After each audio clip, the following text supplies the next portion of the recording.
Okay, class. The topic assigned to me to be discussed to you is actually the vertebral column and its content. So, in an hour, we have to discuss the gross anatomy of the vertebral column and its content. And part of this is first, know the important parts of the vertebra. Second, we should know the different segments of vertebral column, such as cervical, thoracic, lumbar, sacral, and coccyx. Then we have to discuss the different joints that forms the vertebral column. And after that, we proceed to the most important structure that is contained in the vertebral column is the spinal cord, its meninges, and its arterial and venous drainage. Now, vertebral column is actually made up of 26 vertebrae. It is the backbone of the trunk, and it contains support and protects the spinal cord and spinal nerve. It supports and transmits the weight of the head, the upper extremity, and the trunk to the lower extremity. There are three pictures shown on the right side of the slide. The picture showing the body, is the anterior view. And the third picture showing the spinous process of the vertebra is the posterior view. It has two curves. The primary curve are the thoracic and the sacral curve. They are called primary curves because these two are present at birth. You will notice that anteriorly it has a concave shape that is to accommodate both the thoracic and the abdominopelvic organs. The secondary curves are the cervical and the lumbar curves. These two curves are actually formed as the child develops. The cervical curve usually develops 3 or 5 months of life when the baby can extend his head already, while the lumbar curve develops usually in average 8 to 10 months of age, when the child can already stand up or can even make few steps.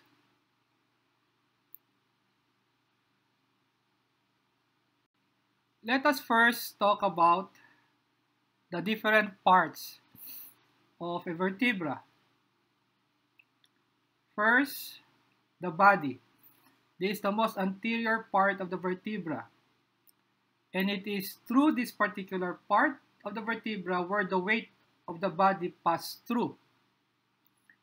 Second is what we call the spinous process. This is the most posterior part, and it is directed downward. Now, a vertebra usually has a pair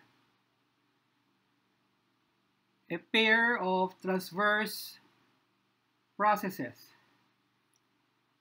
Now, it has a pedicle with the yellow arrow, a pair of it that is to connect the body and the transverse process.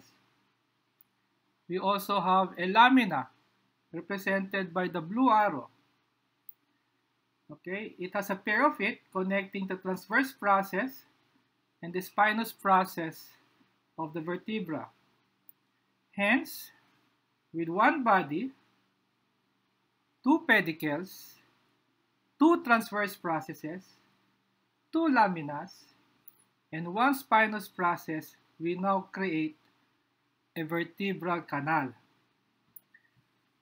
To connect succeeding vertebra, each vertebra should be connected through its pair of superior and inferior zygomorphosis. You call that as the black arrow, represented by the black arrow. Now, when the vertebral foramen of each vertebra is placed one on top of each other, we now form the vertebral canal that contains the spinal cord.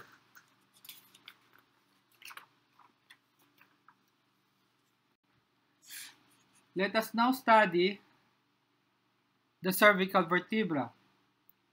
First, we have to discuss first the typical cervical vertebra. And the typical cervical vertebra includes C3, C4, C5, and C6. Having a typical cervical vertebra has a bifid spinous process.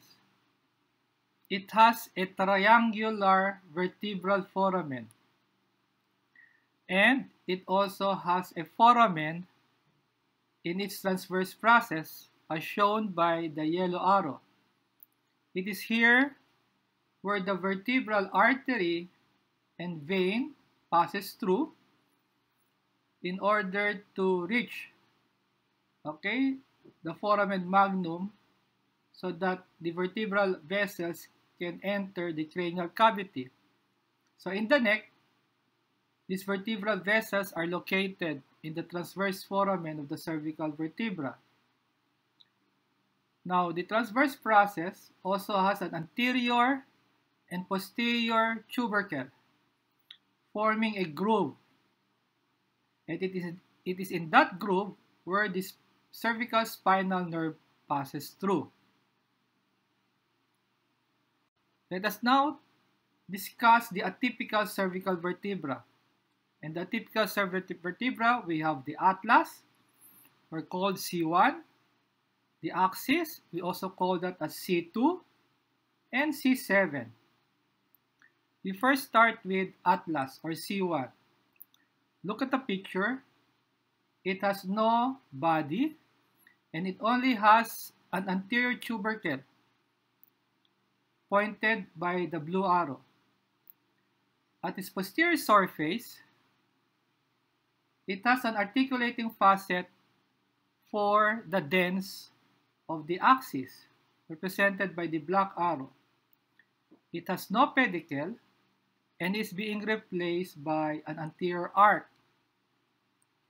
The absence of the body allowed the head to flex easily to the cervical vertebra. Posteriorly, it has no spinous process, and it is being replaced only by the posterior tubercle, shown by the yellow arrow. With the absence of the spinous process, it would be easier for the head to extend in order to look up. It has no lamina, and it is now being replaced by the posterior arc. Now, the superior articulating facet, pointed by the red arrow, is bigger than that of the inferior articulating facet. Why? Why? Because it articulates with a bigger occipital condyle of the skull, forming a atlanto-occipital joint.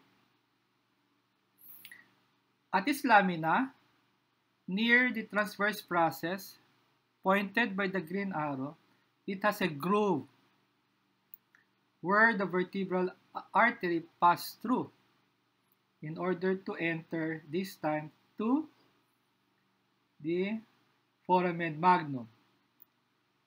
Now, the transverse process still has a transverse foramen, and the inferior articulating facet articulates with the axis, represented by the blue arrow. So that is C1 or atlas. We now proceed to another atypical cervical vertebra, and we call that now as axis or C2. It still has a body, but on its superior surface, it is being replaced by a dens, also called as odontoid process, pointed by the black arrow, that articulates with the atlas, okay, for forming a pivot joint. And pivot joint is actually rotation. And you call that joint as the atlantoaxial joint. On the transverse process, it also has a transverse foramen and also has a bifid spinous process. The last atypical cervical vertebra is what we call the vertebral prominence, or C7. It is atypical, for the spinous process is not bifid, and it looks like a spinous process of thoracic vertebra. That's the only reason why it is being atypical cervical vertebra.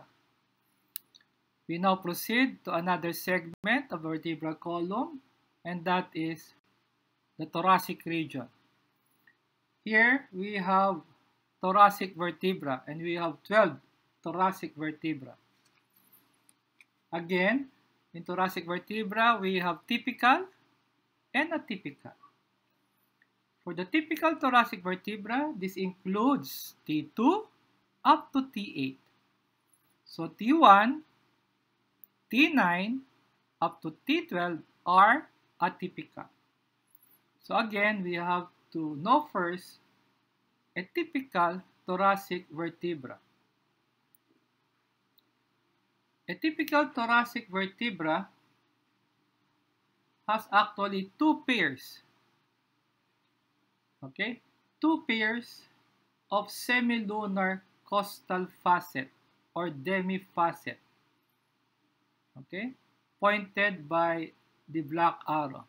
And it is actually located at its body. This articulates with the head of two ribs on both sides, on each side. So two ribs on each side. So on both sides, how many ribs is attached to this demifacet? So two ribs on each side. On the other side, another two ribs. So a total of how many ribs? 4 ribs. Okay. It also has a pair of a costal facet at its transverse process, pointed by the red arrow.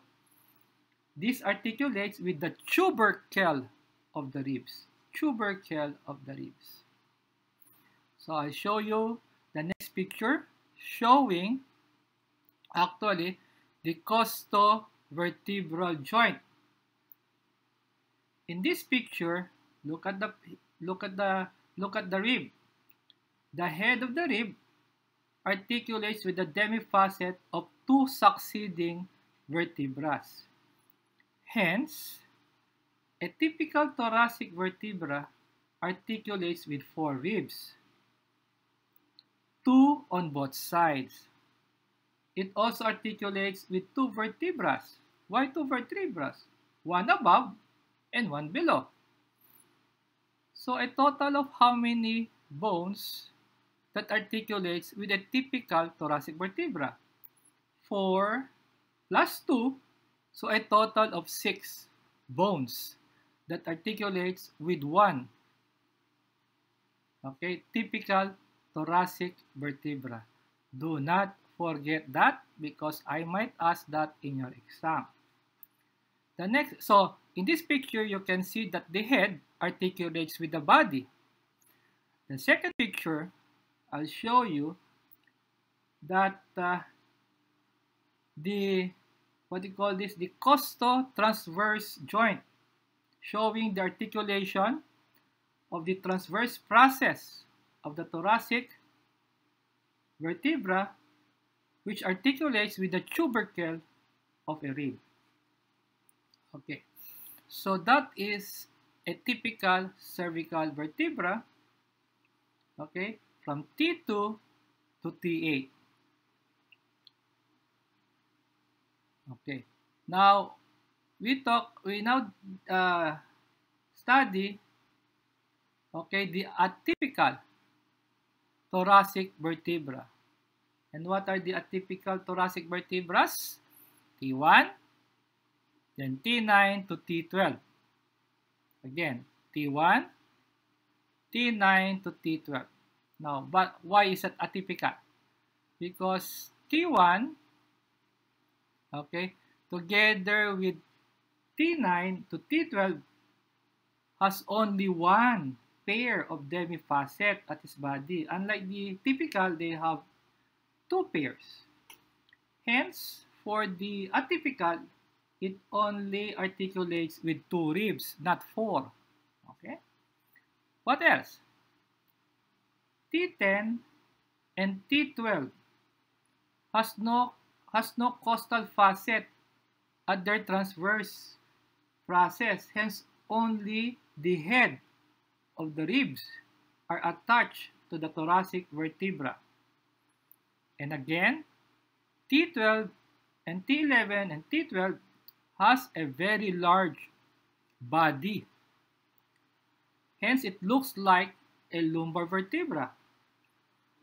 But the only way to differentiate it from a lumbar vertebra that there is a demifacet at its body where the 11th and the 12th ribs are attached to.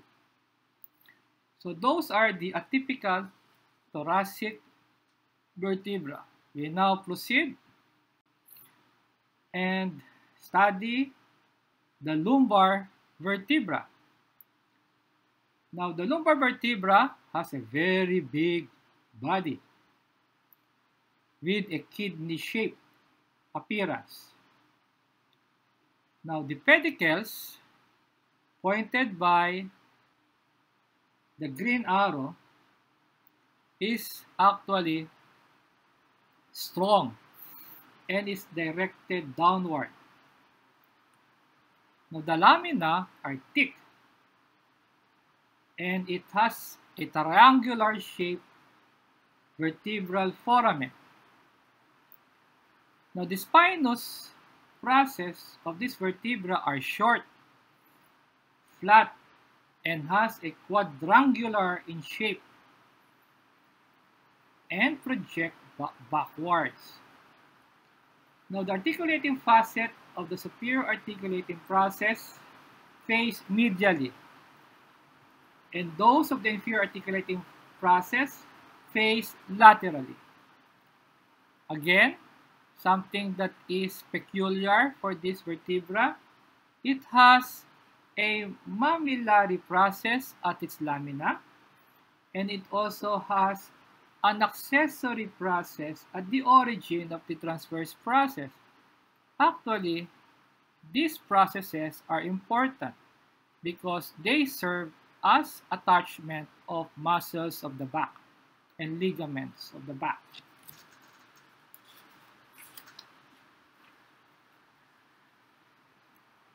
We now study the sacrum and the coccyx. You know, during the fetal life, the sacrum is made up of 5 bones. But before birth, they fuse to become one bone as a sacrum. Now, in the anterior surface, we have what we call the ala. Okay? And we also have the promontory. Promontory is one structure that serves as separating abdominal cavity proper from that of, okay, the true pelvis. Now, in the promontory, above it, you have the intercalated disc, and above that, you already have the 5th lumbar vertebra.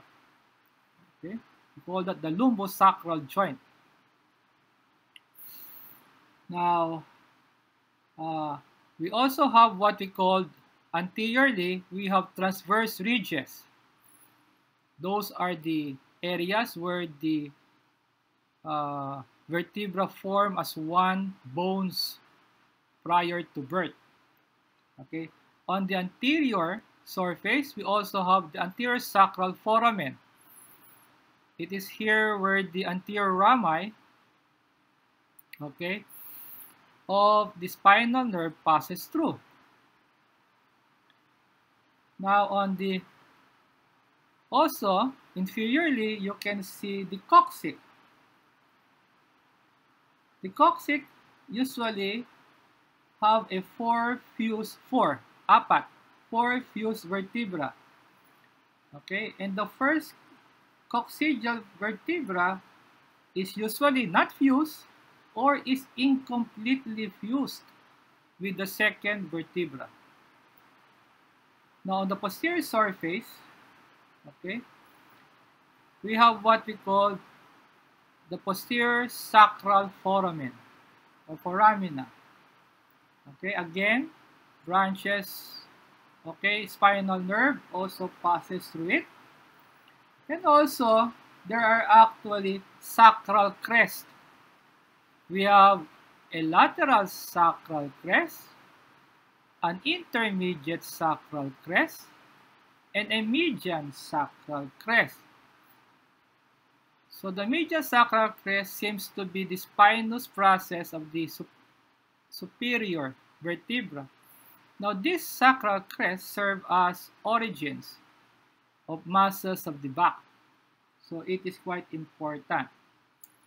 And inferior to the sacrum, actually we have the sacral hiatus as well as sacral horn. Lastly, for this vertebra, there's such thing as what we call iliac articulating facet, pointed by the white arrow. It is this part of the sacrum that articulates with the ilium of the hip bone, forming the iliosacral joint. And the iliosacral joint is being considered as the strongest joint of the human body. Why? Because the weight, okay, of the trunk, the head, and the upper extremity passes through this joint in order to reach the lower extremity, in order to hit the ground. Okay? So do not forget that the strongest joint is the iliosacral joint. Okay. So those are the 26 vertebra that forms the vertebral column. Now we're going to discuss now the joints, okay, that connects these vertebra forming the vertebral column. We first talk about the first and the most superior joint involving the vertebral column, and you call that as the atlanto-occipital joint. The atlanto-occipital joint is a synovial joint. It allows flexion, extension, and lateral flexion. It has a capsule of the atlanto-occipital joint that is protected by the ligament. You can see the capsule in the picture as labeled. Anterior to this capsule is the anterior atlanto-occipital membrane, which caudally, this membrane continue as the anterior longitudinal ligament. I will show you a picture on the next slide. Now, posterior to the capsule is another membrane that protects it. You call that as the posterior atlanto-occipital membrane. Now, posterior to the posterior atlanto-occipital membrane, you can see in the picture there are ligaments that is pointed by me. okay, using a blue arrow. That is actually what we call ligamentum nuchae, which is attached to the occipital bone and attached to the spinous process of all the cervical vertebra up to C7. Hence, this ligamentum nuchae also protects and holds the joints of every cervical vertebra together with that of the skull. Now the next picture, okay, shows the anterior longitudinal ligament. So here, represented by the yellow arrow, that the anterior longitudinal ligament, which above, it started as what we call the anterior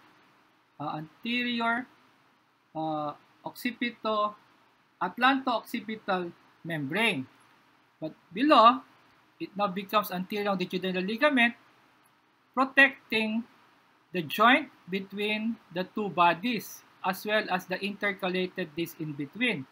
This ligament reaches up to the sacrum. It reaches caudally, okay, extend caudally, reaching the sacrum.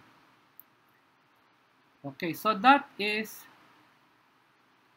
the atlanto-occipital joint. We now proceed with atlanto-axial joint. Atlanto-axial joint, that's the second joint. This is the joint between the atlas and the axis. It is a synovial joint. It is a pivot joint that allows rotation movement. Now look at the picture. It shows the anterior inner surface of the vertebral canal.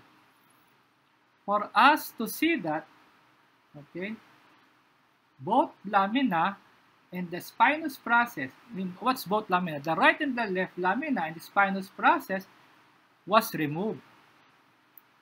And again, the spinal cord was also removed in order to see the inner surface of the anterior wall of the vertebral canal.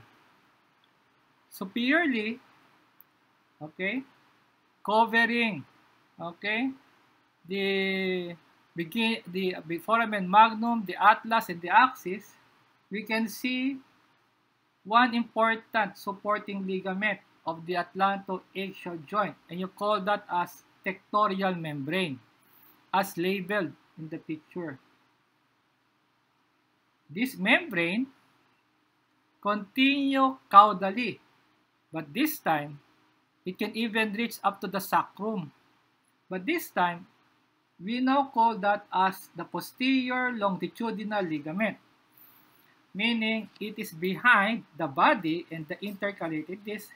Hence, it is being called as posterior longitudinal ligament of the vertebral column. Okay? This membrane, okay. Now, if we remove, so this is a picture. This is a next picture, okay, shows the continuation of the tectorial membrane, okay, actually attached to the anterior surface of the vertebral column, vertebral canal, I should say, vertebral canal. And this is actually the posterior longitudinal ligament, and as I have mentioned a while ago, it will continue until it reaches the sacrum. Now, we'll proceed with the atlanto-axial joint. Once we remove the tectorial membrane, we can now visualize another important ligament that supports the joint and that protects the joint. You call that the cruciate ligament, like a cross, okay?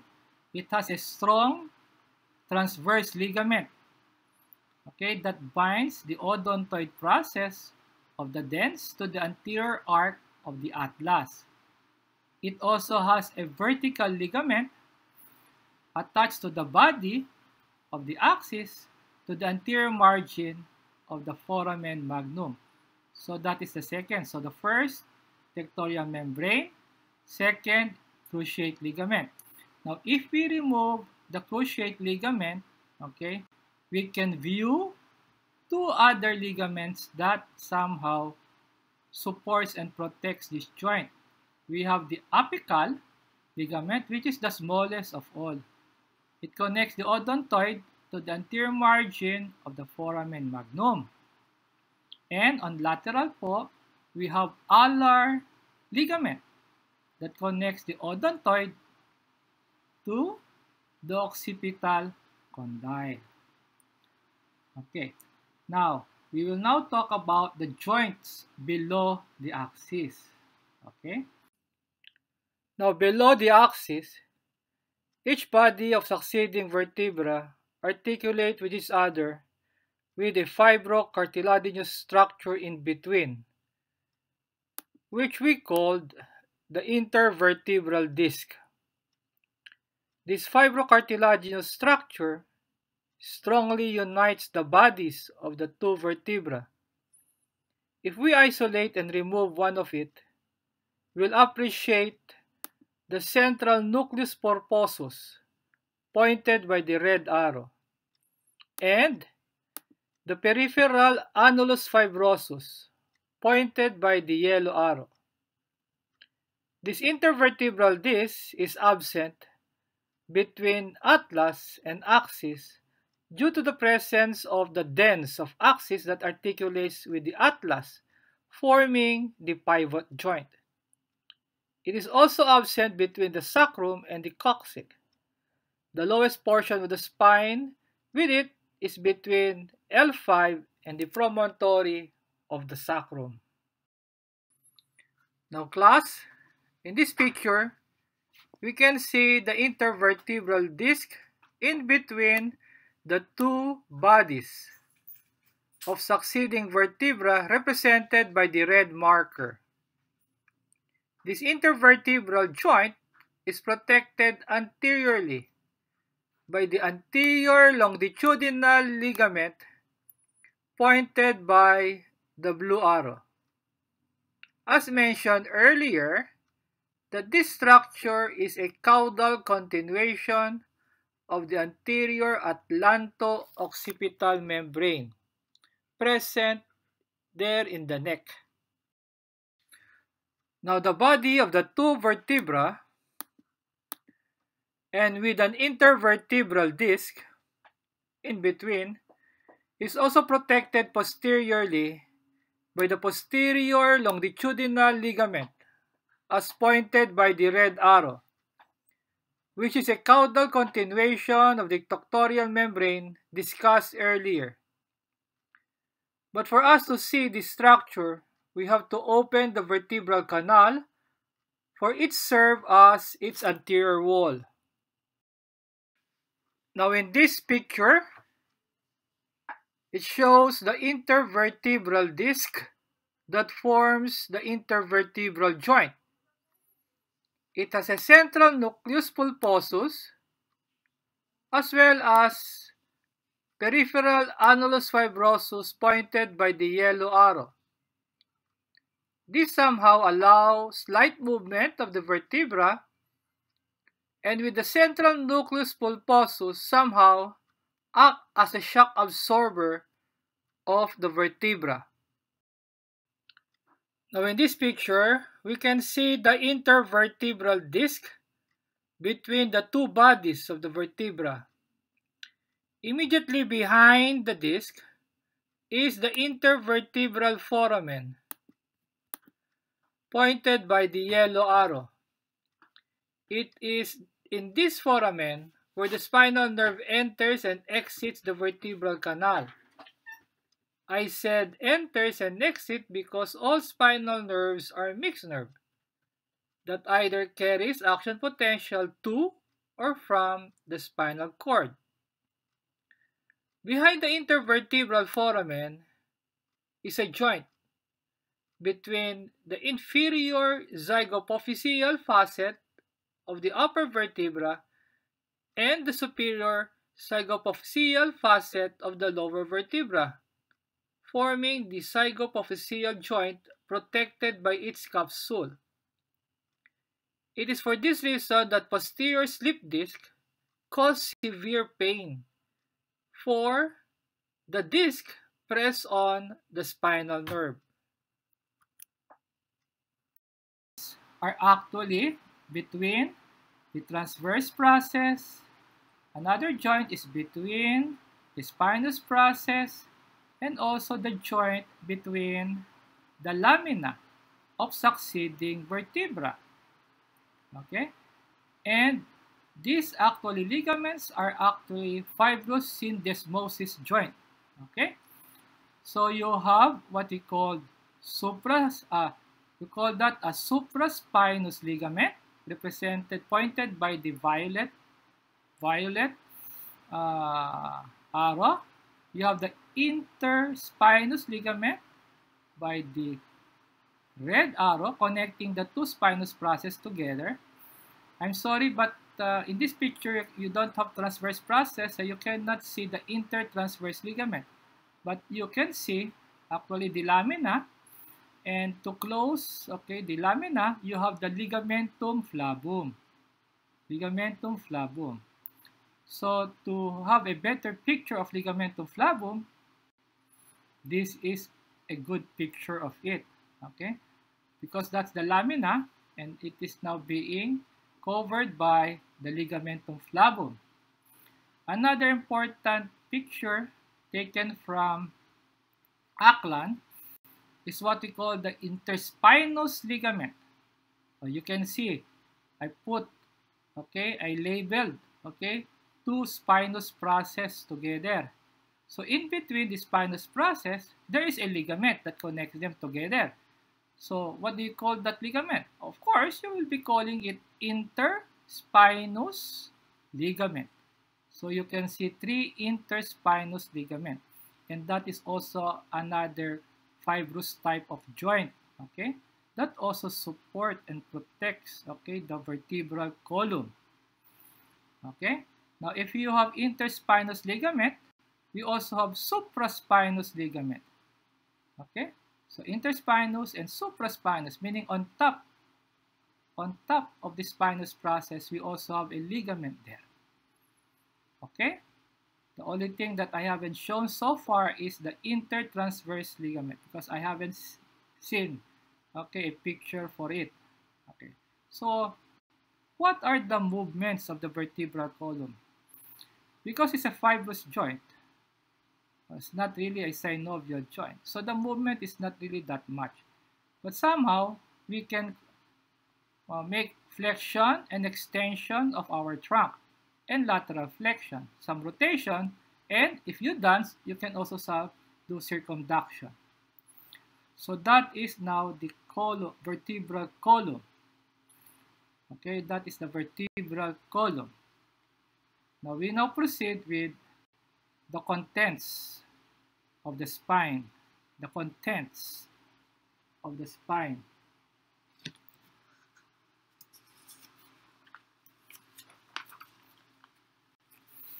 Of course, the most important structure in the vertebral canal is the spinal cord.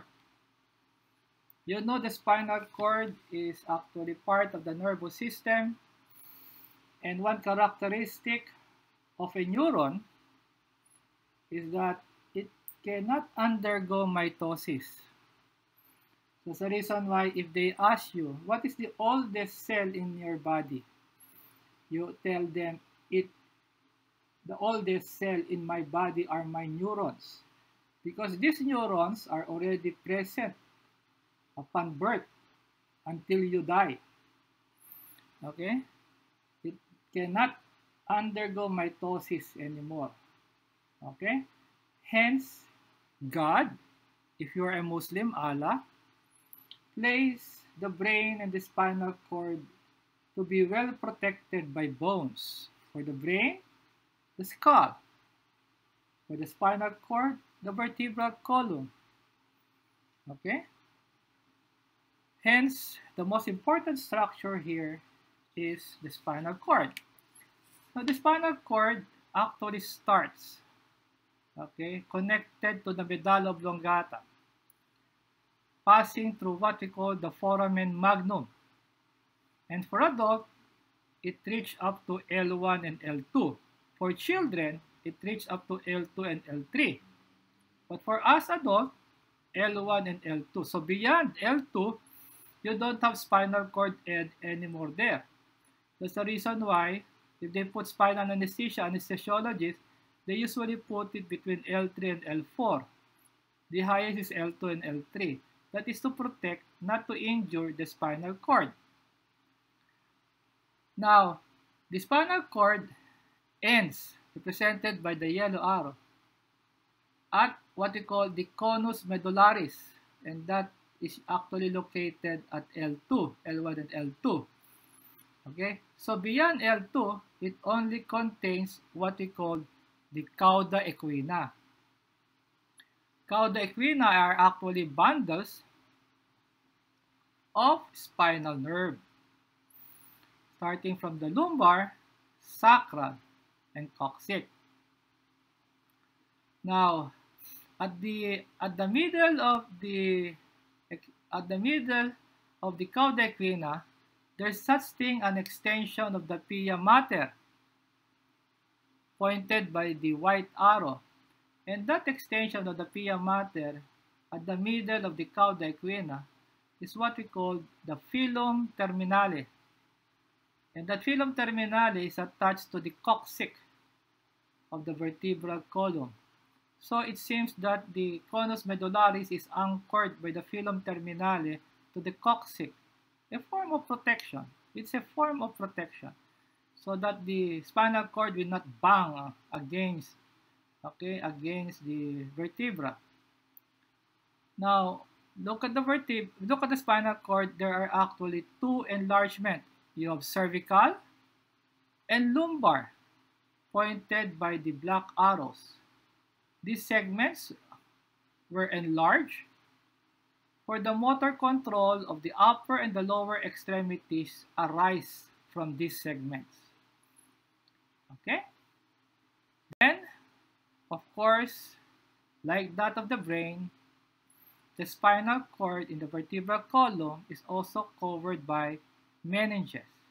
Okay? And these meninges, we have the dura, okay, the most fibrous structure. And within the lining of the dura, you have the arachnoid. And the one that's really attached to the vertebral column and that of the brain, we call it the pia mater. Now, the pia mater actually has an extension laterally in order to connect the spinal cord to the inner surface of the lateral wall of the vertebral canal. Okay, pointed by the blue arrow. And actually, that is actually denticulate ligament. Okay? Now, we now proceed with the roots, okay, of the spinal nerve. Okay. Now, in this picture, the first picture po, you can already see the roots, okay, of the spinal nerve. But the yellow arrow points to what we call the dura mater, that is somehow attached to the inner surface of the vertebral canal. Okay. Now, we also have, pointed by the blue arrow, okay, you call that the arachnoid. Now, the second picture with the white arrow points to the pia mater, that is attached to the surface of the spinal cord. Now, the third picture showing a space pointed by the red arrow. So that space is between the pia mater and the arachnoid. So you call that the subarachnoid space. In the subarachnoid space, we have the cerebrospinal fluid, which now serve as the water bed, not only of the spinal cord, but also of the brain. Okay. Now, the fourth picture, okay, you can see that the forceps, okay, pull the dura inward in order to show with the white arrow a space. You call that the epidural space. In the epidural space, you also have big veins there. Okay, so you can have epidural hematoma. Okay, especially for the cranial cavity, especially for accident, no? Vehicular accident. Okay, so those are the structures that can be seen in this slide. Okay, now in this picture, okay, show the dura, and the dura forms a dural sac that contains the spinal cord.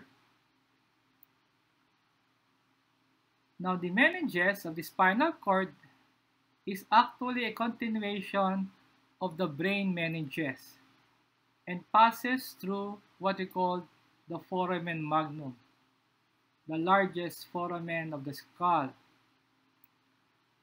Eventually, the dura, caudally or inferiorly, it is attached to the inner surface of the sacrum.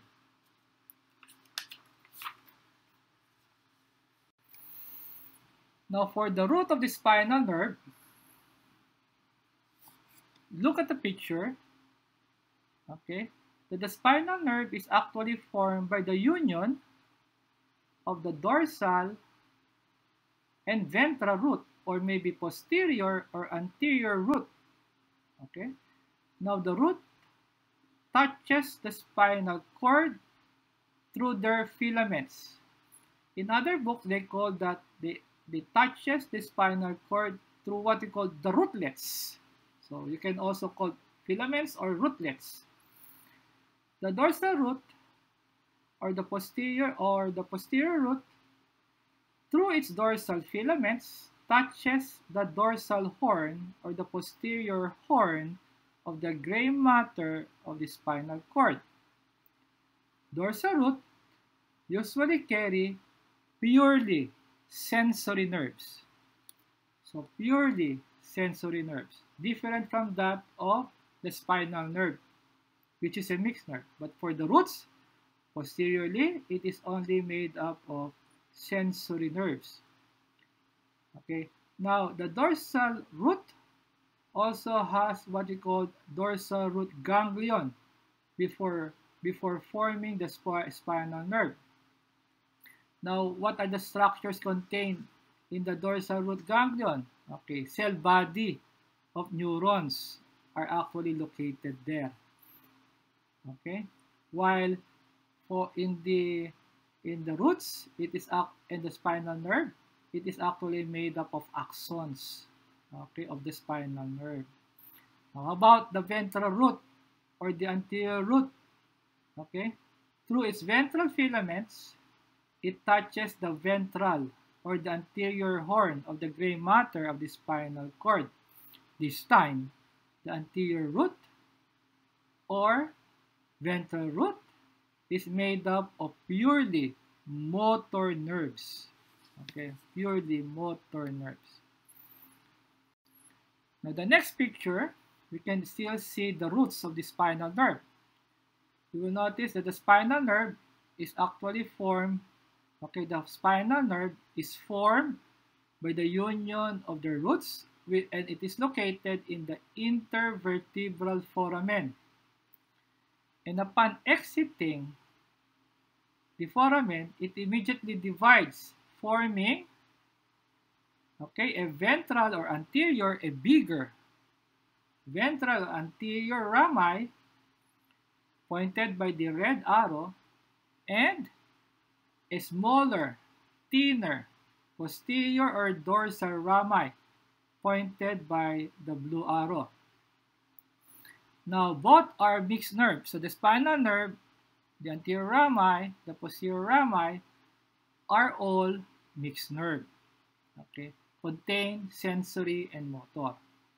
Now, the dorsal rami supplies muscles and skin at the back of the trunk, while the ventral rami supplies anterior structures, okay, of the trunk, and also control structures of the upper and the lower extremity, Okay? Now, some of these anterior rami form plexuses. Actually, not some, but most of them form plexuses. And what do you mean plexuses? The anterior rami connects together forming plexuses. So what are the different plexuses formed by the anterior rami? We have cervical plexus from C1, C2, C3, C4. Brachial plexus, okay, from actually brachial plexus from C5, C6, C7, C8, and T1. Okay, then lumbar plexus and sacral plexus. You might notice, Doc, how come there is no thoracic plexus? There is no thoracic plexus. Why? Because of the presence of the ribs. The presence of the ribs did not allow, okay, the anterior rami to connect together. That's the reason why we do not have thoracic plexuses of nerves. Is that clear? Now again, the spinal cord, I should say, will also send fibers pointed by the yellow arrow, okay, and connected to the sympathetic chains of ganglion.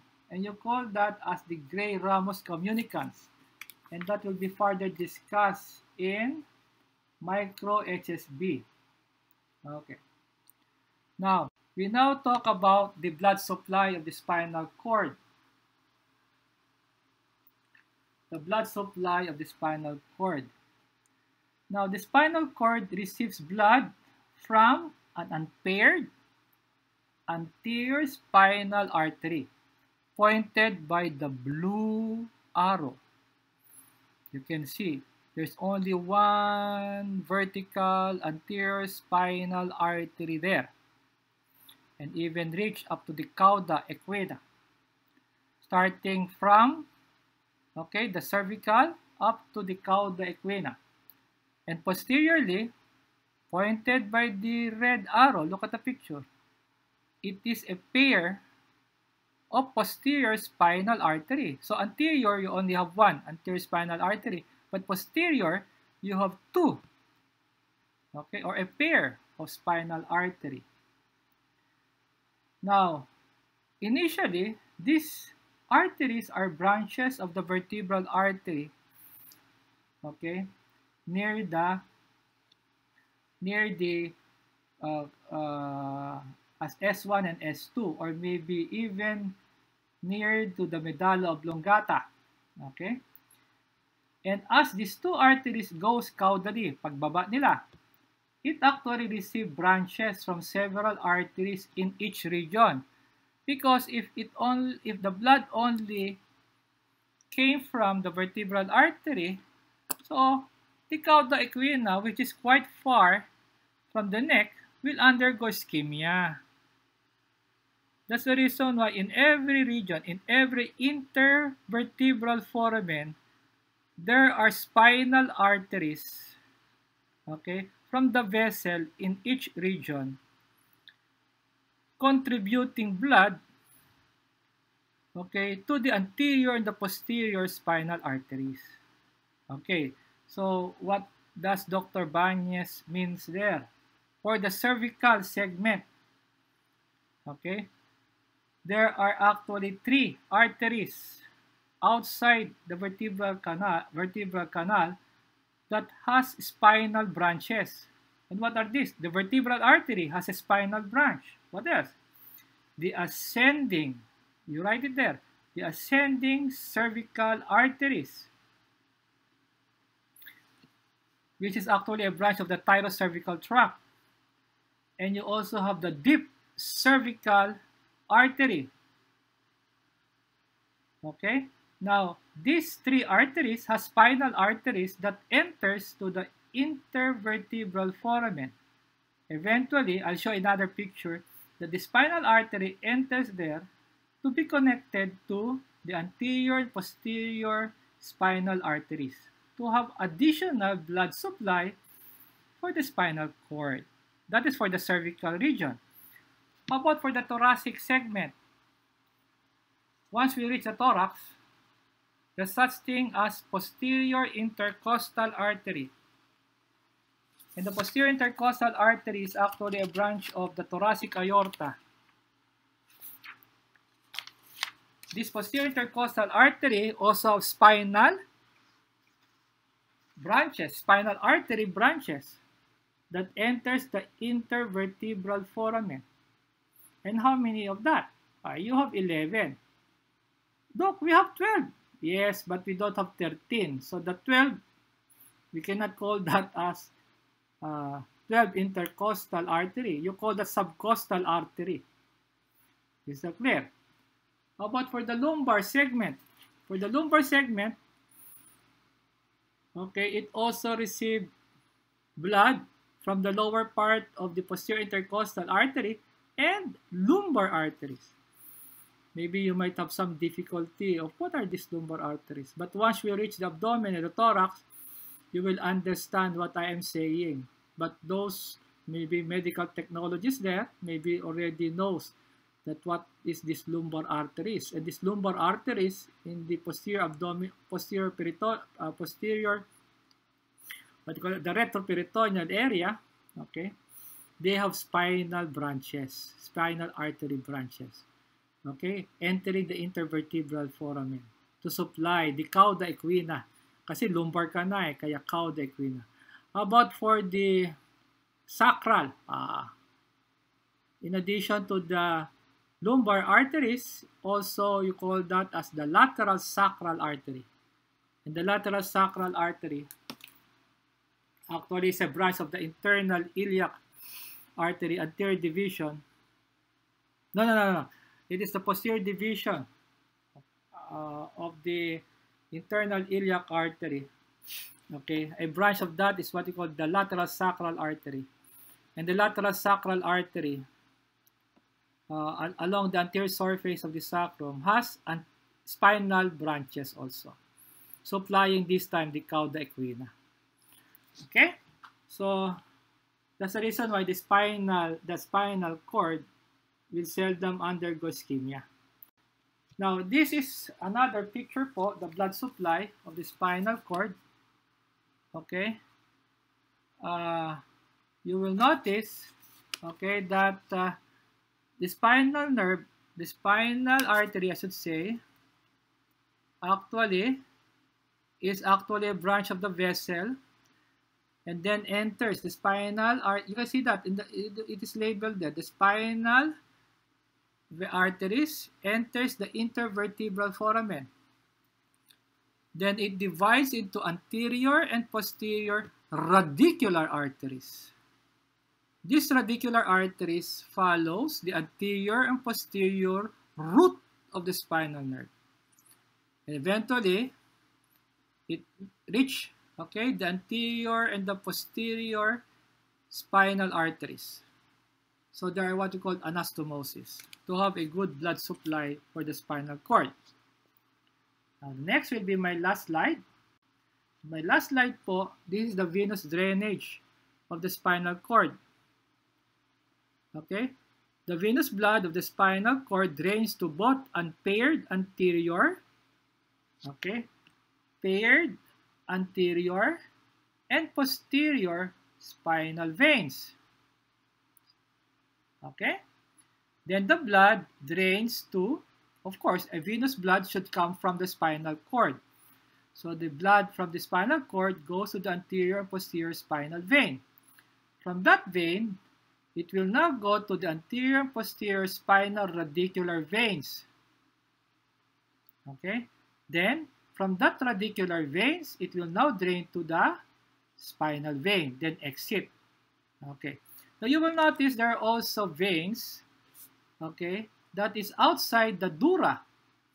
Okay, so venous blood outside the dura, okay, but within the vertebral canal, drains to what we call the anterior and posterior epidural veins. Yun.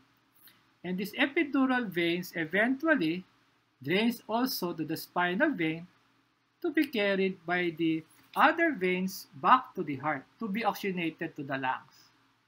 Okay, so I think, children, I have discussed everything to you. Okay, if you have questions, you can ask me. Maraming salamat po sa inyong pakikinig. Thank you.